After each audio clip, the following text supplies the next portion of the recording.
9h-10h, les experts sur France Bleu Béarn. Vous pouvez compter sur eux. Votre experte ce matin est Anne-Sophie Lemaire. Bonjour. Bonjour. Alors vous êtes responsable régionale de la FEPEM, la Fédération des particuliers employeurs de France. Vous répondez aux questions de nos auditeurs ce matin, 05 59 98 09 09. Aujourd'hui, nous allons parler du système de formation, des systèmes de formation qui vont être mis en place prochainement pour les salariés de votre secteur. Alors le secteur, c'est en quelque sorte les personnes qui travaillent au domicile des employeurs, comme les femmes de ménage, les assistantes maternelles ou les auxiliaires de vie. Alors le secteur, c'est effectivement d'un côté les 1,6 million de salariés qui travaillent au domicile des 3,6 millions d'employeurs. C'est-à-dire un gros secteur d'activité porté par différents organismes qui sont les branches professionnelles, c'est-à-dire les syndicats, salariés, employeurs, la FEPEM, la Fédération des particuliers employeurs, qui va représenter et porter en fait la voix de ces 3,6 millions d'employeurs. L'IRSEM, qui est là vraiment pour mettre en place toute la prévoyance des salariés dans leur activité professionnelle. Le CESU Page Emploi, qui est là pour récolter en fait les fonds liés aux cotisations sociales, les redispatcher ensuite. Et puis il y a cet organisme Hyperial Institut qui est mandaté par les branches professionnelles pour mettre en place toute l'ingénierie de formation et ensuite le déployer ces formations sur le territoire au travers d'organismes de formation qui sont labellisés. Je vais vous donner deux exemples dans les Pyrénées-Atlantiques. Il y a l'AFEC, siège à Bayonne, mais avec une antenne à Pau, qui a aussi différentes formations sur la zone géographique, notamment au Laurent. Et puis, il y a également le Greta, qui est très, très connu ici, dans notre département. Parce que c'est vrai que c'est important de préciser, il n'y a pas que les salariés d'une entreprise qui ont droit à la formation. Mais tout à fait. En fait, quelqu'un qui intervient par le biais d'une association mandataire chez un particulier, c'est bien le salarié de ce particulier. Comme la personne qui va intervenir chez un particulier employeur par le biais du chèque emploi-service universel. En fait, ces deux modèles-là, le salarié sur ces deux modèles reste le salarié de la personne qui va l'employer. Donc, ces salariés ont le droit de partir en formation. Bien sûr, et ça c'est important. Alors éventuellement, on peut évoquer rapidement quelques diplômes auxquels on peut accéder grâce à ces formations. On rentrera en détail peut-être un peu plus tard, mais peut-être les nommer. Oui, tout à fait. En fait, les branches professionnelles ont mis en place 3 titres sur les branches. L'un est axé vraiment sur les métiers qui encadrent la petite enfance. Et ce diplôme de niveau 5 s'appelle garde d'enfants assistant maternel, donc c'est un diplôme pour pouvoir exercer les deux métiers. Les métiers dans l'entretien du cadre de vie, ça va être employé familial, le titre du diplôme. Et le troisième titre, ça va être assistant de vie dépendance pour accompagner vraiment toutes les personnes en perte d'autonomie, soit liées à l'âge, soit liées au handicap.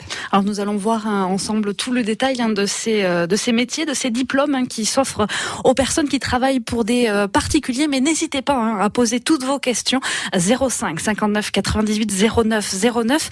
Anne-Sophie Lemaire est votre experte ce matin. Elle est responsable régionale de la FEPEM, la Fédération des particuliers employeurs de France. 9h-10h, les experts sur France Bleu Béarn. Laure Basterex. Votre experte ce matin, Anne-Sophie Lemaire, responsable régionale de la FEPEM, la Fédération des particuliers employeurs de France. Ce matin, nous parlons des formations qui existent pour les personnes qui travaillent pour des particuliers, comme les femmes de ménage, les assistantes maternelles, les auxiliaires de vie. Vous avez des questions, n'hésitez pas à les poser en appelant notre standard 05 59 98 09 09. Alors nous parlions de la formation, Anne-Sophie, mais quelles sont les raisons de partir en formation ? Alors elles peuvent être multiples, ces raisons de partir en formation. D'abord parce qu'on est sur un secteur où les salariés sont souvent multi-employeurs et ne travaillent pas forcément sur des temps complets. Donc on peut identifier en fait différentes motivations pour partir en formation. La première, c'est bien sûr de pouvoir développer ses compétences, peut-être aussi pour pallier en fait à des besoins nouveaux identifiés au domicile de l'employeur. Exemple, je suis employé de maison, je fais l'entretien du domicile. domicile. Et mes employeurs sont vieillissants, ils vont avoir de nouveaux besoins. Et moi, je vais partir en formation, en fait, pour pouvoir... rester leur employé, en quelque sorte. Exactement, rester leur employé, faire évoluer mon contrat de travail en passant d'employé de maison à assistante de vie, les accompagner dans les déplacements, alors chez le médecin, mais aussi pour garder le lien social avec l'extérieur, très important, pour aller au marché, voilà. Et puis, petit à petit, peut-être faire de la prévention des risques professionnels, donc pouvoir aménager le domicile en fonction. Alors, c'est pas moi en tant que salarié qui vais le faire, mais je vais pouvoir être outillé, informé, et avoir des références d'organismes vers qui m'orienter pour accompagner mon employeur dans cette démarche. Voilà, l'informer à lui qui n'a peut-être pas forcément conscience de tout ce qui existe pour lui, des améliorations qu'il peut apporter à son quotidien. Tout à fait.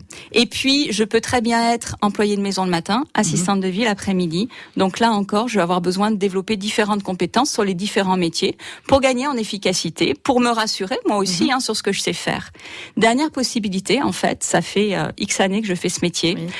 L'école et moi, on n'était pas très très copains. Et pour autant, aujourd'hui, je sens bien que j'ai besoin de valoriser en fait ce que je sais faire, et je ressens le besoin de partir en formation. Et là, il y a un moyen tout simple, c'est la validation des acquis d'expérience. Alors tout simple, non, il y a que ça quand même, ça demande un petit effort. Mais cette VAE, voilà. Non, faut pas retourner à l'école. En fait, on va collecter des preuves pour pouvoir faire la preuve justement en jury de notre capacité à fonctionner, à bien faire ce métier. Voilà. Mais cette validation des acquis d'expérience est aussi possible quand on travaille au domicile d'un particulier employeur. Et ces formations aussi, on peut y accéder. Par exemple, on est commerçant et on a envie de changer totalement de vie et devenir assistante maternelle, auxiliaire de vie. Voilà, on ne sait jamais. Mais on peut aussi avoir le droit de changer et d'accéder à ces formations. Oui, tout à fait. En fait, cette formation, elle peut se faire soit... à la base, j'ai envie de dire, je suis encore scolarisée, je vais faire le choix de partir vers ce métier, mais elle peut aussi se faire, ce choix de formation peut se faire pour une reconversion professionnelle, tout à fait. Alors, quels sont les types de formations auxquelles on peut avoir accès ? Alors ça va dépendre un peu du profil de la personne. Le premier profil, j'ai envie de dire, c'est la personne qui est demandeur d'emploi, qui va chercher en fait des formations. Son premier interlocuteur va rester Pôle emploi, son conseiller Pôle emploi. Mais ça peut être aussi une personne qui est demandeur d'emploi et salarié. Donc là, première démarche, je vais voir mon conseiller Pôle emploi, voir s'il y a dans les formations proposées sur le plan régional de formation, une possibilité d'être formé sur ce secteur avec une aide financière de Pôle emploi. Et si ce n'est pas possible et que je suis salarié, à moi de trouver l'un de mes employeurs, le motiver en fait à ce que je puisse partir en formation sur son plan de formation. Et là, c'est génial parce qu'en fait, l'employeur, il peut mettre à disposition 40 heures de formation totalement prise en charge et rémunérée pour le salarié par an. Alors si j'ai 5 employeurs, c'est pas 5 fois 40 heures, soyons clairs. C'est 40 heures à disposition, en fait, d'un salarié par an. Et pour les assistantes maternelles, 48 heures. Voilà, on continue ensemble d'explorer toutes ces possibilités de formation qui sont à votre portée. Votre experte ce matin est Anne-Sophie Lemaire, responsable régionale de la FEPEM, la Fédération des particuliers employeurs de France. N'hésitez pas à poser toutes vos questions à 05 59 98 09 09. Les experts sur France Bleu Béarn. Laure Basterex. 05 59 98 09 09, c'est le numéro tous les matins pour vous permettre de poser des questions aux experts de France Bleu Béarn. Ce matin, c'est Anne-Sophie Lemaire qui vous répond, responsable régionale de la FEPEM, la Fédération des particuliers employeurs de France. Alors nous évoquons les possibilités de formation ce matin, les formations pour les personnes qui travaillent pour des particuliers. Nous avons vu les raisons de partir en formation, les types de formations auxquelles on peut accéder. Maintenant, ce que nous pouvons voir ensemble, c'est l'objectif premier de partir en formation. Oui, quel est-il ? Effectivement, puisqu'en fait, il y a des formations qui sont plus ou moins courtes ou longues, selon comment on peut s'investir en fait sur cette formation. Et puis, est-ce que je veux en fait vraiment acquérir un titre, un diplôme, ou est-ce que je veux juste valider une ou deux compétences, me renforcer sur un domaine d'activité ?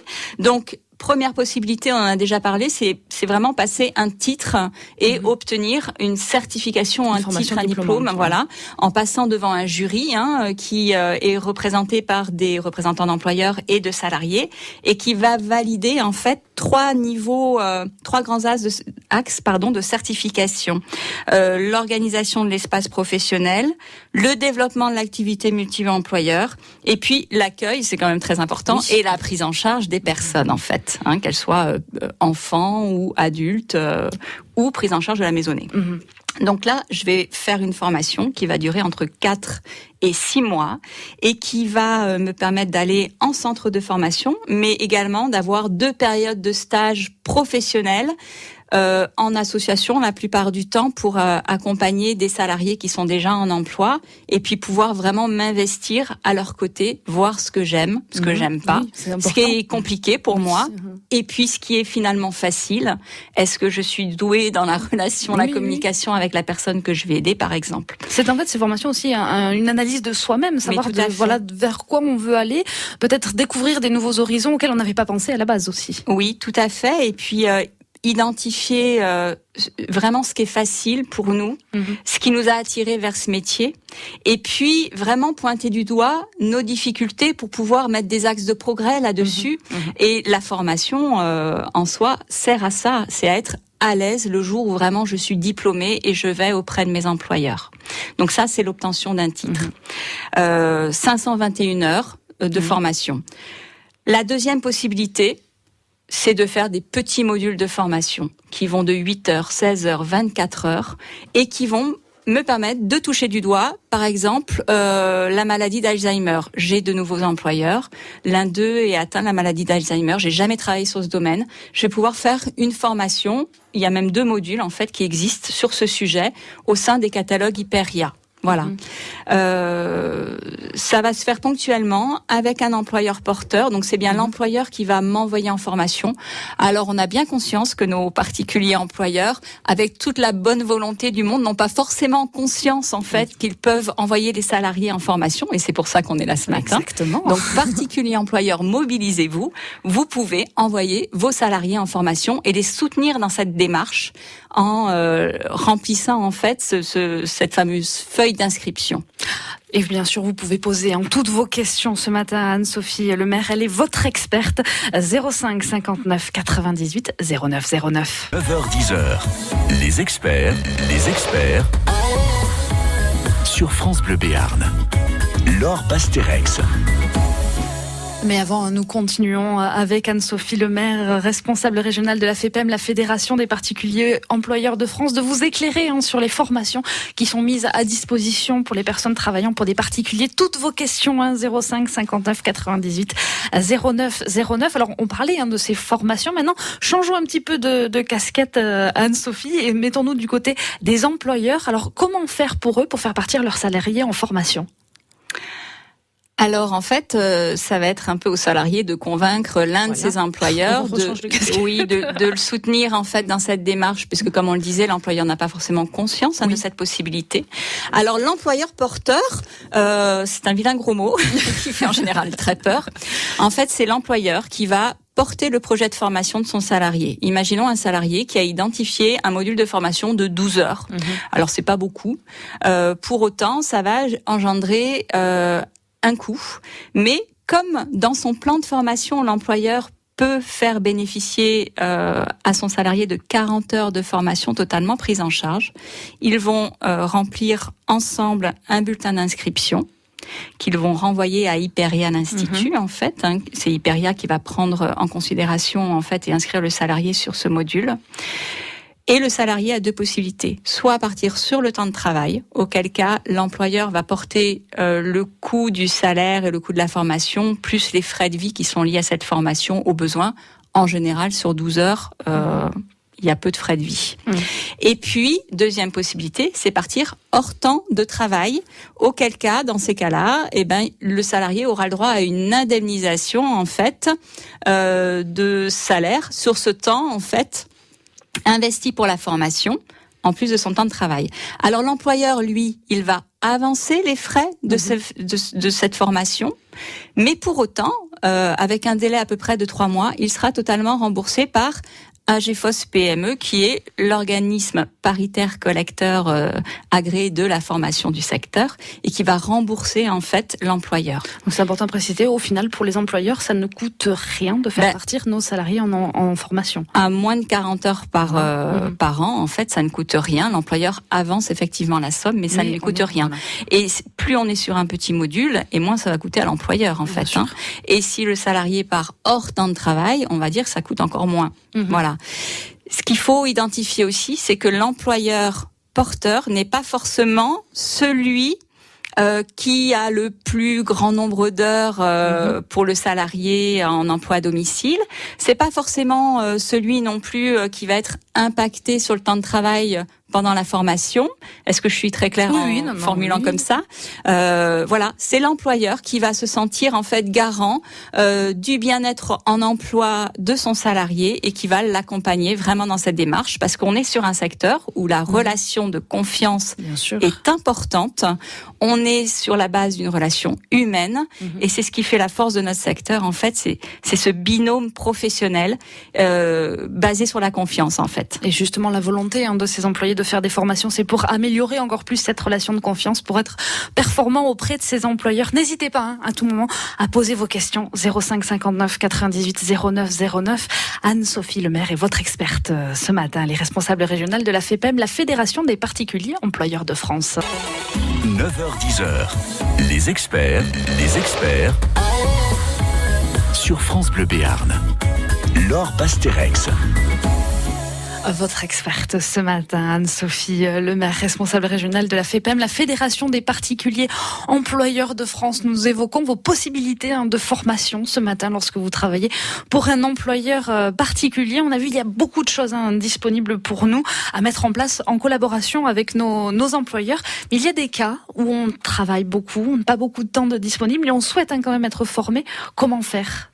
Alors là, Hyperia a développé en fait sur certains territoires, dont les Pyrénées-Atlantiques, ce qu'ils ont appelé des relais assistants de vie. Donc ces relais sont vraiment privilégiés pour les personnes qui interviennent auprès de publics en perte d'autonomie. C'est pourquoi en fait le département des Pyrénées-Atlantiques nous a soutenus dans cette démarche depuis 2011 de mémoire et a relayé l'information à leurs bénéficiaires APA, PCH. Ces relais assistants de vie, j'ai envie de dire, c'est la solution facile pour partir en formation à côté de chez moi. Le 5 avril prochain, en fait, il y a 2 réunions d'information qui sont organisées. L'une à Pau, à la FEPEM, 15 avenue du Général de Gaulle, et l'autre à la mairie d'Amendutch. L'objectif de ces réunions, c'est d'expliquer aux gens ce qu'est un relais assistant de vie. Donc, les prérequis pour intégrer un relais assistant de vie, c'est être salarié en poste, trouver un employeur porteur pour nous permettre de partir en formation et être investi en fait d'une volonté d'apprendre de nouvelles choses, mais aussi de rencontrer des salariés qui, comme moi, sont assistants de vie et faire des échanges de pratiques. Ça permet aussi de se remettre en question. Est-ce que je fais bien? Est-ce que je pourrais faire mieux? Là, je suis pas à l'aise. Voyons comment les autres font. On peut se poser toutes ces questions. D'autres méthodes. Exactement. Alors, ces relais assistants de vie, c'est 5 séances de 3 heures qui sont coordonnées par un animateur de groupe. Et ça va me permettre, moi, de rencontrer des professionnels sur des thématiques que le groupe a choisies.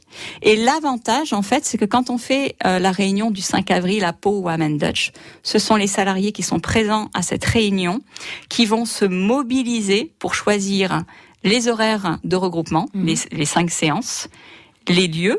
En général, c'est en organisme de formation. Là, c'est l'AFEC, l'organisme de formation AFEC qui porte ceci au niveau du département.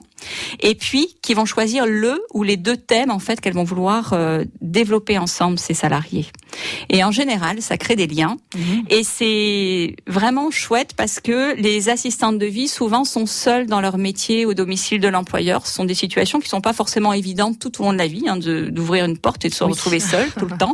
Donc là, elles vont trouver en fait un écho à leur savoir-faire, à leurs compétences, leur expérience, et peut-être développer aussi des amitiés qui vont leur permettre d'être remplacées quand elles vont partir en congé, ce qui est important. Avec une notion de confiance, c'est-à-dire que quand je passe le témoin à mon collègue, je sais que j'ai confiance en lui ou en elle, et que mon employeur va être bien derrière. Donc c'est une réelle opportunité d'être pouvoir former en proximité de manière conviviale. Donc 2 réunions d'information, le 5 avril à 9h30 à Pau, au 15 avenue du Général de Gaulle, dans les locaux de la FEPEM. Et le 5 avril à 14h30 à Amen Dutch. Alors pour terminer, Anne-Sophie Lemaire, juste 2 dernières petites questions rapidement. Où est-ce qu'on peut trouver les catalogues pour ces formations et vers qui s'orienter ? Alors, vers qui s'orienter ? L'ingénierie de formation, comme je l'ai dit, c'est Hyperion Institut. Un numéro pour les joindre, le 0800 820 920, c'est un numéro gratuit. Et les catalogues de formation, nous les avons à disposition en Pyrénées-Atlantiques, dans nos bureaux de la FEPEM, et puis partout sur le territoire en fait aquitain. Ces catalogues, ils sont nationaux, ils sont pleins de magie parce qu'en fait, on trouve des choses très basiques, comme organiser mon temps de travail, mais il y a aussi des choses parfois qui nous aident dans la relation avec les employeurs, et notamment quand ce sont des enfants, pour les assistants maternels, les gardes d'enfants à domicile. Comment raconter une histoire ? C'est vrai, c'est bien. En tout cas, vous nous avez raconté plein de belles choses. Merci beaucoup pour tous ces détails, Anne-Sophie Lemaire. Donc, je rappelle, vous êtes responsable régionale de la FEPEM, la Fédération des particuliers employeurs de France. N'hésitez pas à les contacter si vous avez encore des questions et si vous avez envie de partir en formation et de proposer à votre employeur, à lui aussi d'évoluer dans la relation que vous entretenez. Je vous souhaite merci beaucoup et encore une très belle journée.